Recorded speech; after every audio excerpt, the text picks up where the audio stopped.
Hello bachcho, let's see the question. The question says a charged particle at rest is subjected to an external magnetic field B.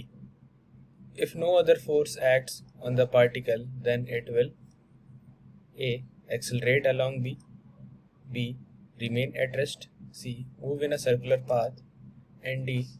Move with a constant speed along B. Means यहाँ B magnetic field है.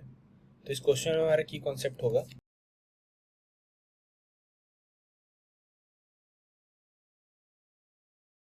लॉरेंट्ज force law.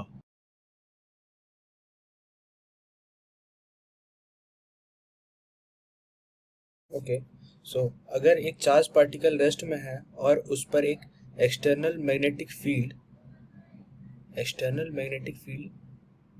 B लगाया जाए, तो particle पर जो magnetic force लगाने के लिए उसका जो मोमेंट ज़रूरी होता है, तो मैग्नेटिक फोर्स का मतलब लॉरेंट्ज फोर्स लॉ ये कहता है force is equals to Q bracket में टू बी.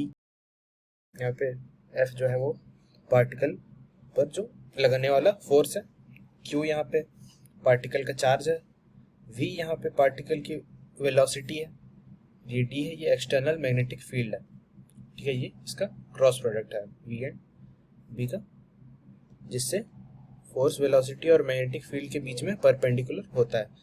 सो अगर पार्टिकल मूव कर रहा है तो जो मैग्नेटिक फोर्स सिर्फ तब लगती है जब पार्टिकल मूव कर रहा हो, और फोर्स हमेशा वेलोसिटी और मैग्नेटिक फील्ड के परपेंडिकुलर डायरेक्शन में लगता है, जिससे पार्टिकल राउंड या फिर स्पाइरल या वेलोसिटी में आ सकता है.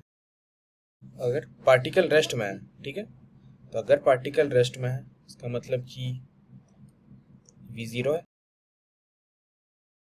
तो इसका जो क्रॉस प्रोडक्ट होगा मैग्नेटिक फील्ड के साथ वो भी जीरो होगा, मतलब फोर्स भी जीरो होगा.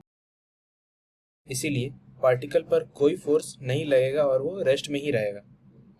अगर कोई एक्सेलरेशन नहीं हो रहा होगा तो मैग्नेटिक फील्ड कभी भी पार्टिकल को उसके मैग्नेटिक फील्ड के डायरेक्शन में एक्सेलरेट नहीं करेगा.